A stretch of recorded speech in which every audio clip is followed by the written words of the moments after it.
Well, hello, friends. This is a story break, and this is Tommy Oakes. I have some good friends visiting my home this week, Dean and Amy Mathis. For the last story break, I asked Dean to tell a story that meant something to him, and I've asked his wife, Amy, to share a story with everyone, too. So I hope you will welcome with me Amy Mathis to the story break.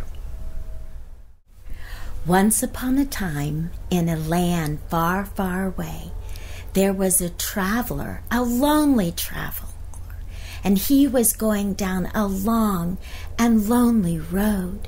And all of a sudden, he came to a village, a beautiful village, but he noticed there was no smoke coming from the chimneys, there were no lights in the windows, and there was a lone man in the first house.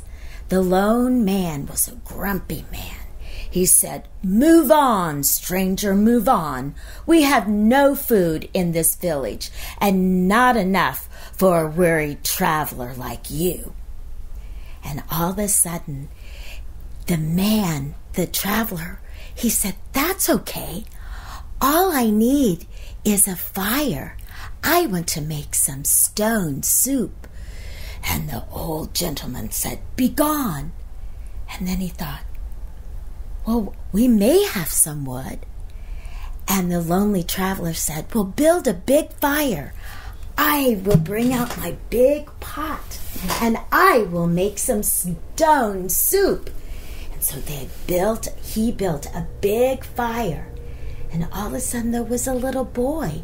He came out of a door and he said, "Sir, what are you doing?" He said, "I am making stone soup. Here is my pot, and I have a special stone that I am going to put in the pot, and I will make stone soup." And so he put the stone, oh my goodness, it's a really big stone for a big pot of soup. And so the weary traveler stirred it and said, "It's so good." And he looked down the little boy and he said, "Do you have any salt or pepper?" And the little boy said yes, and ran into the house and got some salt and pepper, put some spices in it, and tasted it and said, "You know," and now other people started opening their doors in this weary, lonely village. And he said, "Some onion would work." And a grandma said, "I have some onion." And she brought some onion. And it began to smell so good. "How about some potato?" And an aunt brought some potatoes. And then there was a other older lady that said, "I've got some potatoes, I've got some carrots." And so they chopped it up and they started, the smell was so delicious. You know what it would be? Does anyone have a chicken? And there was another lady at the end of the block said, "I have a whole barn full of chickens." So they brought some chickens, and pretty soon everyone was in the middle of the town square looking and smelling, looking at the pot of stone soup, and started smelling and said, "Oh, that smells so good." And the weary traveler said, "There's enough for everyone. Does anyone have some bread and some cider?" And all of a sudden they started bringing big tables out in the middle of this lonely town. And it was no longer lonely. The streets were full of people, and there were tables, and there was bread, and there were pies, and everyone brought bowls.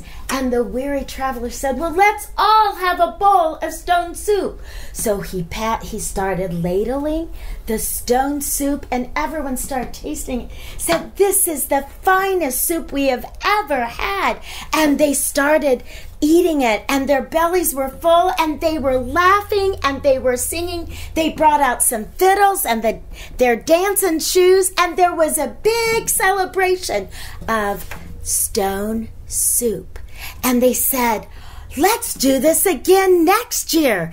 And the weary traveler said, "I will let you keep this special rock. And whenever you feel, oh, it's a really big rock, lonely and afraid, and you don't have enough to eat, bring out the stone and share what you have. Whatever you have, it is so much better if we all pitch in together. The moral of the story is, don't be stingy. Share what you have, even if it's just a little stone. The end. Well, thanks to Amy Mathis for coming to our story break tonight, and thank you for coming too. See you next time.